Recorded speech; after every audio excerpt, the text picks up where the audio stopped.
A day as a makeup artist నేనైతే bridal makeover చేయడానికి start అయిపోయాను. టైం వచ్చేసి మిడ్‌నైట్ 2:15 అనమాట. సో, క్లయింట్ లొకేషన్‌కి అయితే రీచ్ అయిపోయి క్లయింట్‌కి అయితే మేకోవర్ స్టార్ట్ చేశాను వెళ్ళగానే.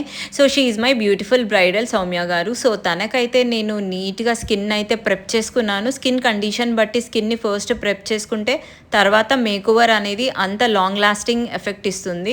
సో, అందుకే పేషెన్స్‌తో నీట్‌గా స్కిన్ ప్రెప్ చేసుకున్న తర్వాత స్టెప్ బై స్టెప్ నీట్‌గా కూడా మేకోవర్ అయితే ఫినిష్ చేసేసాను. And after that sari draping. So, sari draping కూడా మేజర్ రోల్ ప్లే చేస్తుంది. పర్ఫెక్ట్‌గా డ్రేప్ చేయడంతో తన బిగ్ డే ఇంకొంచెం బ్యూటిఫుల్‌గా అండ్ నీట్‌గా కూడా ఉంటుంది శారీ ఫినిషింగ్ అనేది. సో, ఇలా వడ్డానం అన్నీ ఫిక్స్ చేసుకున్న తర్వాత పూల జడ కూడా ఫిక్స్ చేశాను. పూల జడకి నెట్‌కి ఇలా సైడ్‌కి బ్లాక్ థ్రెడ్స్ కట్టుకోవడం వల్ల జడ అనేది స్ట్రాంగ్‌గా కూడా ఫిక్స్ చేయొచ్చు అండ్ ఈజీగా కూడా ఫాస్ట్‌గా ఫిక్స్ చేయొచ్చు అనమాట. సో, నేనైతే టీమ్‌తో వెళ్ళాను. బికాజ్ సైడర్స్ కూడా అందరూ ఉన్నారు కాబట్టి టైంకి అందరినీ రెడీ చేయాలి. So, bridal total makeover look నా నెక్స్ట్ వీడియోలో పోస్ట్ చేస్తాను. Until then take care. Bye.